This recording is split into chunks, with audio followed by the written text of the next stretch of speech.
So I want to talk about that emotion, that feeling you get when you think, what's wrong with you?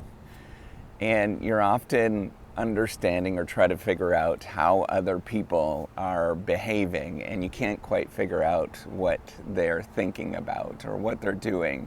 And I think it's so important for all of us to process what's going on when somebody else is doing something that you're just uncertain about.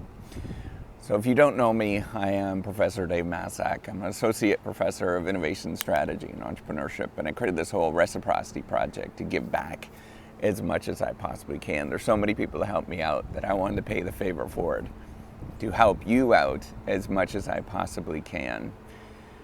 So we often interact with other people, whether it's in your home life or your friendship life, or it's your it's at work. Maybe sometimes you might be an academic, or maybe you're starting a new startup or whatever, and you're interacting with other people, and they do something that just rubs you the wrong way, or they don't necessarily they do things that just don't seem quite right, and you're trying to figure out what is going on here, what is wrong with you. And often what this has to deal with is people's own individual personality traits, as well as how you are interacting with them.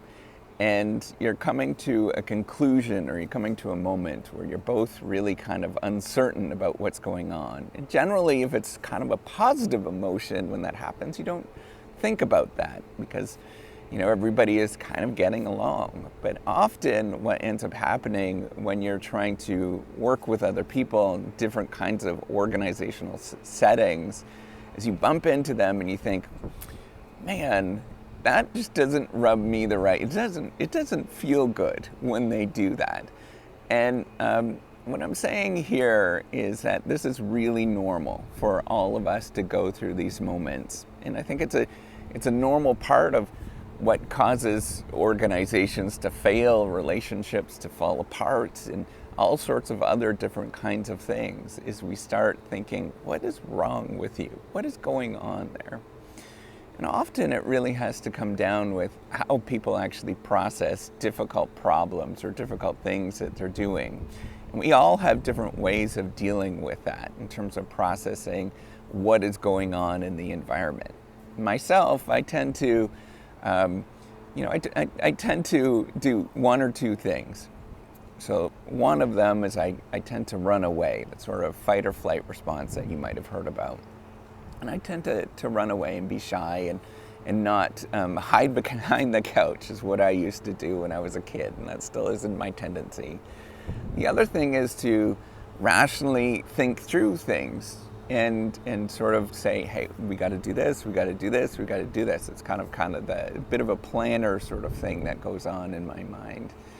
And not everybody deals with things in the right way, or in that way, or the way that the way that you kind of deal with things. And it could be something that's completely different, where they want to not talk about something, or that they get angry, or they show different emotions, maybe sadness or cry, and all those kind of things. And sometimes they become mean and kind of vicious at different people.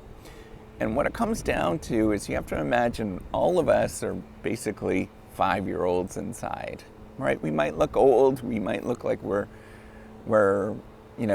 have our act together, and we might be all dressed in different ways, but we're really just 5-year-olds inside trying to process different things that are going on. And whenever there's some sort of threat or stress or some sort of anxiety-inducing event, we react in that way that becomes kind of natural to us. And now we have to, and so the things that we see bubbles up, and the emotions that sort of, almost the lizard brain comes out. I don't know if you've heard of that term, but that goes back to where you how you feel comfortable and the sort of your natural response comes out. And so how do you deal with this? Well, first of all, know that try to take a step back and imagine yourself as a third person.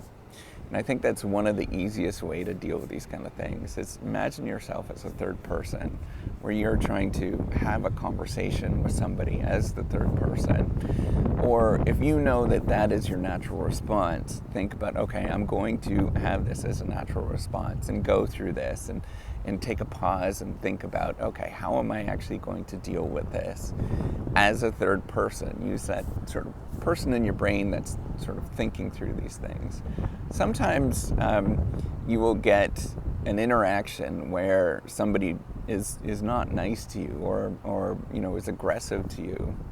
The best response, but it's also the hardest thing, is to go into that sort of third person mentality where you view yourself as kind of controlling the situation and calming things down and speaking quietly and trying to be supportive and trying to be kind and realizing that somebody is going to yell and scream and be aggressive and all that kind of stuff.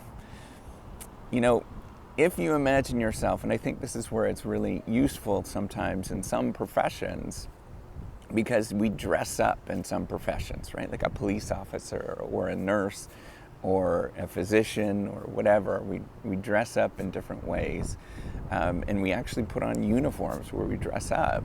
That allows us to become different people, and we can imagine ourselves as heroes in those moments, right? So when you're in the working environment, you can become a hero nurse and actually deal with these kind of things. Now, it's stressful and it's difficult to deal with those things, and you still have to process them later on, but at least you could be the hero at that moment.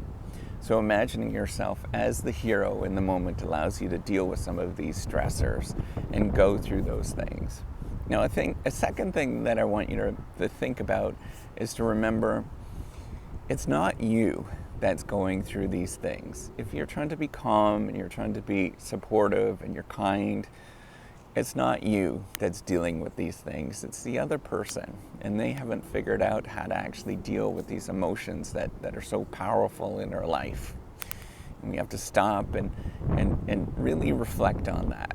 And I know that's hard for many of us to reflect on those particular things and to listen to what I'm saying. It really is not you. Normal people don't go around hurting other people. That is something that is really important to think about, right? If you're a well-adjusted person, you think about other people. You think about empathy. You think about how does somebody else feel? How am I going to respond to what's going on? You think about sharing as much as you possibly can, so everybody feels comfortable in the circumstance. So it's important to walk through those things and to think about what that actually means when somebody is being aggressive or somebody is not being nice around you. It really is somebody that is dealing with all of these emotions, and they're not dealing with it in a very healthy way. So I hope that this encourages you to be supportive, to be loving, but at the same time to have strength whenever this happens to you, and not to back down, and to be meek, to actually have confidence. Imagine yourself as that hero every day when you interact with these things. You don't have to take any of that kind of stuff. And you can walk through it step by step and be heroic and calmly walk through those moments until you actually get through to the other side. And when you get through to the other side, reflect on the fact that, you know what, I was the one that was mature in that circumstance. I was dealing with this and I was processing it as best as I can. And if you're watching this and you feel like you weren't mature in that circumstance, it's okay to apologize and to be nice to the other person and walk through and reflect. How can I deal with this in a more healthier, empathetic way in the future whenever I have those emotions? How can I deal with it? Maybe I go for a walk, decompress, and then restart and have that conversation. Maybe I try to lower my tone, try to relax as much as I can, get myself into a moment where I can actually have a conversation with somebody. Those things are really powerful. If you do that on a regular basis and you're thinking about how do other people interpret me, imagine yourself in the third person. It's going to be very helpful for you. All right, with that, give me a thumbs up. Do subscribe to the YouTube channel. Take care and have a wonderful day. Bye.